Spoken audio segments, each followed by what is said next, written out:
ಸದ್ಯ ರಾಜ್ಯ ರಾಜಕಾರಣದಲ್ಲಿ ಈಗ ಎಂಪಿ ಚುನಾವಣೆಯದ್ದೇ ಟಾಕ್. ಮೋದಿ ಸೋಲಿಸಬೇಕು ಅಂತ ಪಣ ತೊಟ್ಟಿರೋ ವಿಪಕ್ಷಗಳು ರಣತಂತ್ರ ರೂಪಿಸ್ತಿವೆ.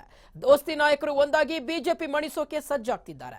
ಆದ್ರೆ ವಿಜಯಪುರದಲ್ಲಿ ಮಾತ್ರ ಮೈತ್ರಿ ನಾಯಕರ ನಡುವೆಯೇ ಬಿಗ್ ಫೈಟ್ ಶುರುವಾಗಿದೆ. ಅದ್ಯಾಕೆ ಅಂತೀರಾ? ಈ ಸ್ಟೋರಿ ನೋಡಿ ನಿಮಗೆ ಗೊತ್ತಾಗುತ್ತೆ. ಮೈತ್ರಿ ನಾಯಕರ ನಡುವೆ ಎಂಪಿ ಟಿಕೆಟ್ ಫೈಟ್. ವಿಜಯಪುರದಲ್ಲಿ ದೋಸ್ತಿ ನಾಯಕರ ನಡುವೆ ದಂಗಲ್.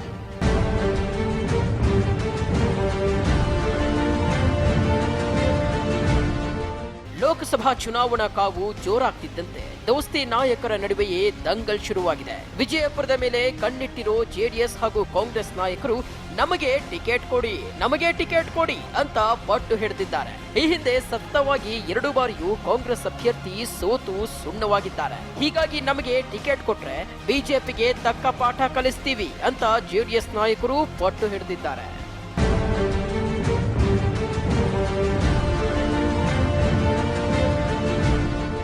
ವಿಜಯಪುರದಲ್ಲಿ ಕೇಂದ್ರ ಸಚಿವ ರಮೇಶ್ ಜಿಗಜಿಣಗಿ ಸೋಲಿಲ್ಲದ ಸರದಾರನಂತೆ ಗೆಲುವಿನ ಕೇಕೆ ಹಾಕ್ತಿದ್ದಾರೆ. ಹೀಗಾಗಿ ಇವರ ಗೆಲುವಿನ ಓಟಕ್ಕೆ ಬ್ರೇಕ್ ಹಾಕಬೇಕು ಅಂದ್ರೆ ಜೆಡಿಎಸ್ ಅಭ್ಯರ್ಥಿಗೆ ಟಿಕೆಟ್ ಕೊಡಬೇಕು. ಅಲ್ಲದೆ ಜಿಲ್ಲೆಯಲ್ಲಿ 2 ನಮ್ಮದೇ ಶಾಸಕರಿದ್ದಾರೆ. ಹೀಗಾಗಿ ನಮ್ಮ ಅಭ್ಯರ್ಥಿ ನಿಂತ್ರೆ ಗೆಲ್ಲೋದು ಕಟ್ಟಿಟ್ಟ ಬುತ್ತಿ ಅಂತ ಜಿಲ್ಲಾ ಉಸ್ತುವಾರಿ ಸಚಿವ ಎಂಸಿ ಮನಗುಳಿ ಅಬ್ಬರಿಸಿದ್ದಾರೆ.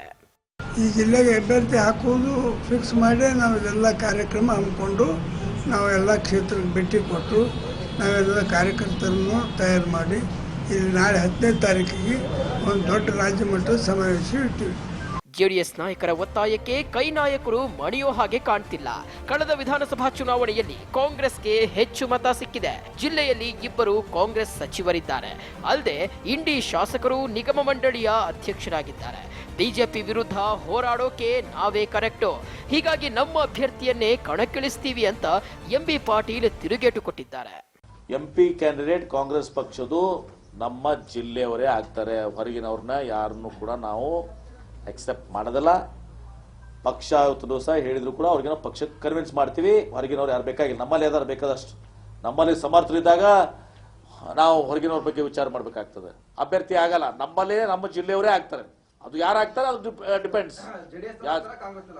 ಕಾಂಗ್ರೆಸ್ ಆಗ್ತದೆ. ನಮ್ದು ನೋಡಿ, ಜೆಡಿಎಸ್ ನಮ್ದು 3 ಸೀಟ್ ಇದಾವೆ. ನಮ್ಮ 3 MLAs ಇದ್ದಾರೆ, ಅವ್ರದ್ದು 2 MLA ಇದ್ದಾರೆ.